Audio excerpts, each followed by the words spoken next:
So this pandemic year has been a pretty, disastrous year for us to say the least, and no one expected it, no one saw it.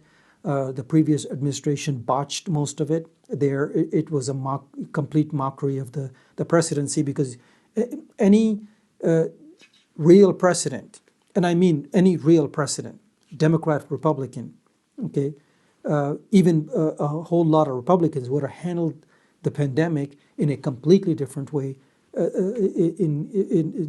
when you look at how, in comparison to how Trump handled it.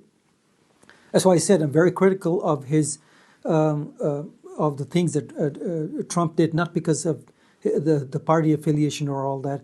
He could have been a great president because he came in through a populist movement, but there was no sign of him rising to the level of a true president and saying, "Let me get things done. Let me go out there and move this nation forward, protect it, and do things in an orderly way," which typically what a president is supposed to do, or the executive branch, for that matter. So, there are a lot of quick caregiver jobs. Going back to the healthcare situation, the caregiver jobs will be created. That's also great news, and it does help the industry quite a bit. So when you look at any of these areas that he's talking about, whether it's the healthcare, where it has different areas to it, any social services, he talked about, and I'll get to the education part. When he talked about the education, he covered some things there that were absolutely right on, 100% to the point. So, I like as I said, majority of the speech was, pretty well written. It was well expressed, and him having a low, kind of a low tone, or kind of a calm demeanor. It was refreshing in many ways. At the same time, people are not used to that, so they get kind of critical on both sides. Well, he was kind of too low energy. We don't care about low energy right now. We care about moving the nation forward and getting us out of the slump that we're in. We took a pretty hard downturn there, and there needs to be something, very tangible that pulls us out of it. So, got into the climate change, and his points on climate change were also pretty, effective. He mentioned that the climate change is not just an American issue. This is a global issue, and I agree with him 100%, because we may be violating some, climate agreements and things of that sort, but then we're about 15% of the world's violators. So there's other nations there like China, India, and all this. We have to. He addressed that. He said this is a global issue, and we're willing to work with everyone. He talked about the Paris Accord that he basically re-signed to rejoin it again, and that's a great thing. I think that was such a mistake by the previous administration to get out of that, considering that the crisis, the climate crisis, is not just an American problem. This is a global problem, and we are the leaders in the world. The world looks up to us, so if we don't take the lead in it, nothing really is going to happen. So, totally agree with him on that. As far as the infrastructure, he also, the one thing that I was very happy with, as far as the infrastructure, was, the charging stations all along the highways. They'll be putting a lot of charging stations so they can, get a lot more, service a lot more EVs that are being, because that's our problem. That's another one, when Elon Musk is making all these vehicles, and the other companies as well, that General Motors might get involved in the EV, and Ford and all that. They're all doing it, but primarily Tesla is the biggest there.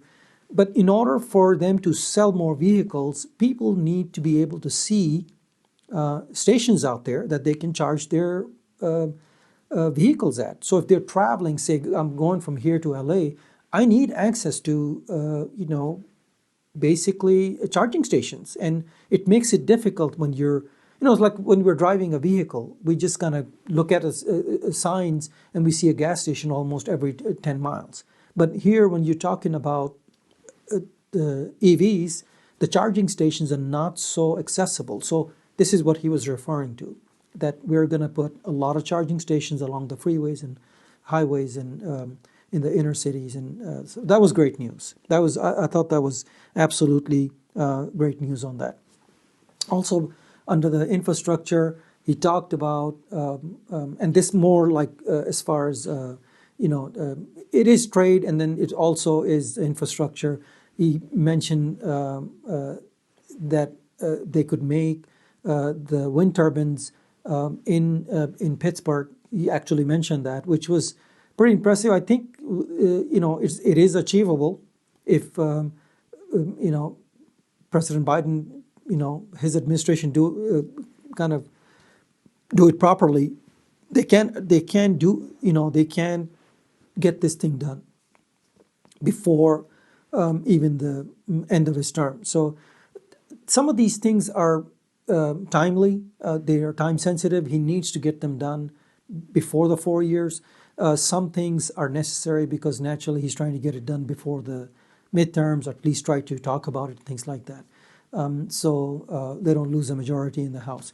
But that's a political side of it. But, speaking of the turbine engines being made in Pittsburgh, I thought that was a great thing. I don't see why they can't. I don't see why they can't. And I'm all for that. Buy America, made in America is something that Biden was also touting there. When you look at what he was touting in his infrastructure plan, he was touting American jobs, American made, American jobs, American made. So that was great news. Anyone that's watching it on the right, could say that, look, he may be going about it from a left point of view, but then when you listen to the tone and the texture of the speech and what his policy positions are, he is saying America first in many ways. When you look at it, we need to create. So it's just a different style, different way of saying it. American made. Nothing against China or any other nation. He actually said that, and I agree with him on that. That nothing against the Chinese or anyone else. We gotta make sure that we are keeping our middle class alive, because the middle class is shrinking. He addressed that.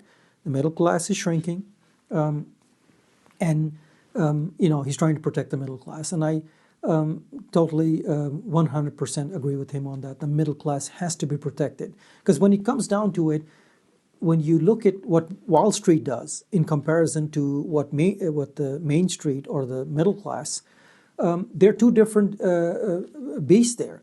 The middle class is a completely different thing. Okay, the middle class was a very unnatural thing. It had to be created. It had to be created through education. It had to be through the GI Bill that was passed after FDR. The GI Bill actually was responsible for creating the middle class. So that's why the education part of it was extremely, extremely important. Now I'll get to the education, and the education basically he said things I wanted him to say, but naturally he was lacking 100%. He did talk about some things there. So let me finish the infrastructure. The infrastructure definitely, would be very helpful to have charging stations all around, wind turbines being made in the United States, and jobs that are being created in the United States cannot be outsourced. So that was a great thing about the infrastructure thing. I thought that was pretty helpful in many ways in what he's looking to do. Moving forward into education. Education has been a sore subject for a lot of the progressives like myself. It's education in healthcare, right? So education is something that, we remember Bernie Sanders kept saying there's an unnecessary burden on students for going out there. And, when you're coming out into society after you finish your school, your eyeballs in debt, $60,000 to $80,000 at the very minimum, if not higher. For med school, it's like $500,000 probably. But he addressed that. He said education is important. He spoke of the fact that there need to be 2 years of free college after high school that would help the nation further itself as far as moving us into the 21st century. Agree with him 100%. The 4 years of college, I was kind of frankly surprised at that. I don't know if he can get that done, but that would be very nice to have 4 years of college paid for. So you bring a lot more people into the educational system, and that actually helps us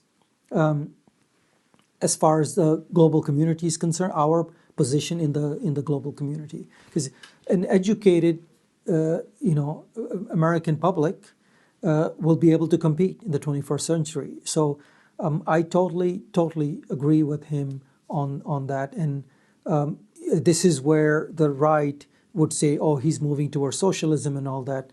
Well, if the United States is educated and we're able to compete on a global stage, because right now we're being left behind. So if we're able to compete on a global stage, it would be because of more people being educated, not less.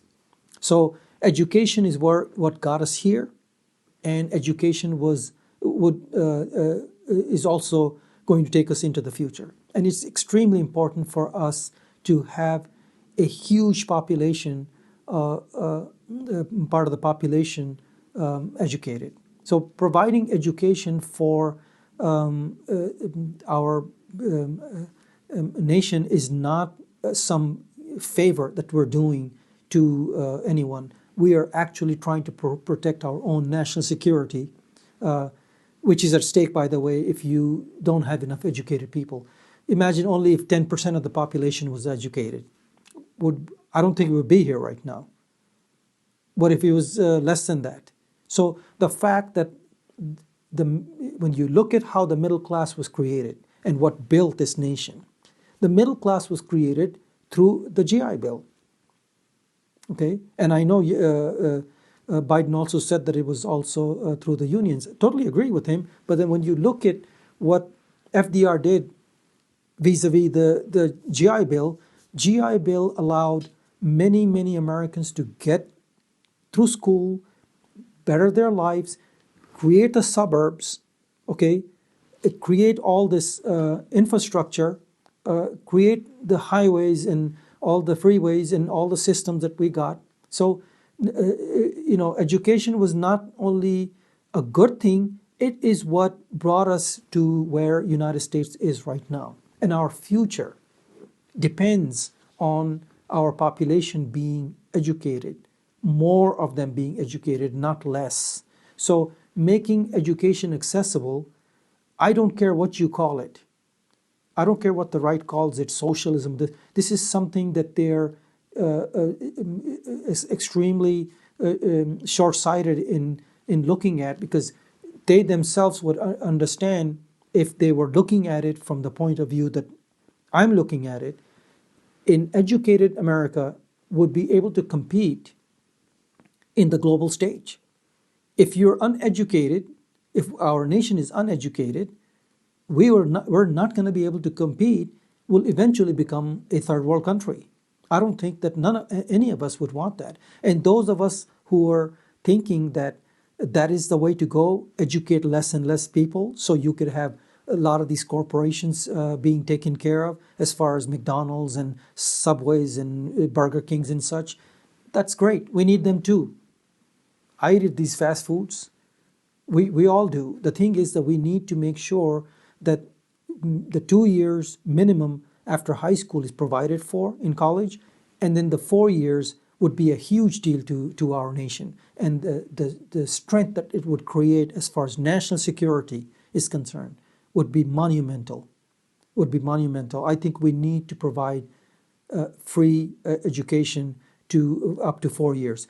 After the 4th year of college, if someone wants to go do their graduate studies and go for their doctor, for their PhD, so be it. Then they're able to either get it financed or have someone sponsor them, or there's many other ways to take care of that. But the 4 years of college that we are providing to the public would be matter of national security. And I can make a whole video on that, explain exactly what I mean by education and national security.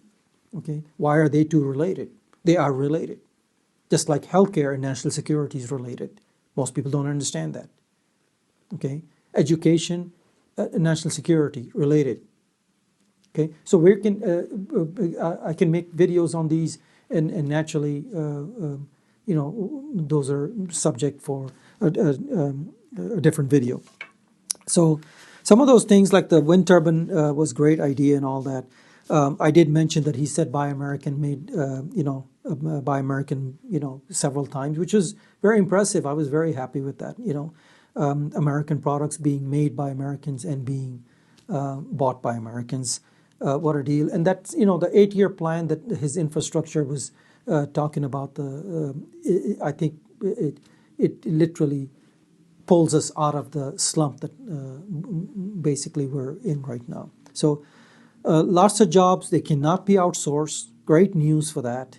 These are not jobs you can outsource. You can go to some other country and say, let's do these. And then the main thing that I looked at was the raising of the minimum wage. Good news there, $15 an hour. It's still short, in my opinion. I think we need to be anywhere between 18 to 22 an hour. And here's why I say that. If we kept up with the inflation since the 70s, right now, currently, we would be at $22.50 an hour. So this $15 is just getting by. If you look at the inflation, that's fine. We'll take it. I'm sure people will be happy. But you're looking at 18 to 22 is where the minimum wage needs to be at. That's something that I was stressing in my previous video when I said we need to have some sort of a measure that looks at minimum wage as also as a threat to our American fabric. So kind of a good deal as far as $15 right now. I'll take that. I know Bernie Sanders was saying $16. I'll take the 15 for now. And I'm sure people will be happy going up from $10, $12 an hour up to 15. They'll be able to at least pay some of their bills. And you can't do very much even in 15. But I'll take that. And then, he also talked about 2% of GDP going towards research and development. At one point, I think, the point that he made was, President Biden made was, at one point we were spending 2% of our GDP on R&D, research and development, and right now we're sitting at 1%. So I looked into that. That's pretty accurate. That's not inaccurate. It is just around 1%. So R&D, him increasing funding for R&D, I think would be a very good deal, because a lot of good things come out of there. A lot of innovations and things like that happen, and we benefit from that. And that's what got us to where we are right now, as on the global stage. So in order for us to compete in the 21st century, we need to spend more money on R&D. No doubt about it. No doubt about it. Another thing he got into, which I am going to make a video on, and please look out for it, on the, he was talking about how once he got done with Xi Jinping, he was talking about when he was having a 2-hour conversation with the Chinese prime minister. He basically looked at the thing that he made clear was the assumption or the thinking that the autocrats have about the democracies, specifically our democracy, is that we're not able to get things done, therefore we are failing. And this is their perception of democracies around the world, that they can't get things done. It takes a very long time to reach a consensus. Therefore, democracies are kind of overrated, and that's the perception that Biden got when he was talking to Xi Jinping. So that said, I think he made it clear that we are going to get things done, and we're proud of our system, we're proud of our democracy, and we're not going to look at any other system that they feel is right.